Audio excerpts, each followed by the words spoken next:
Miss Huntley, I'm arresting you on suspicion of murder. I'm going to caution you, you do not have to say anything, but it may harm your defence if you do not mention when questioned something which you later rely on in court. Anything you do say may be given in evidence.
Time is 23 minutes past 10. You're going to be arrested for the murder of Joanne Penney, which has happened in the Tulver Green area of South Wales.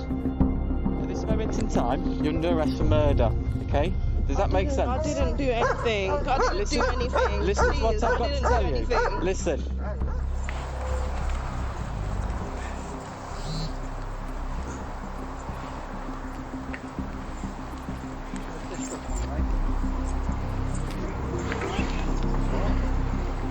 Shortly. At this moment in time you're under arrest for murder. You don't have to say anything now, you just pretty much from questions from each later line in court. Anything you do say may be given evidence. Necessity to arrest prompts an effective investigation to prevent any physical injury to anyone else.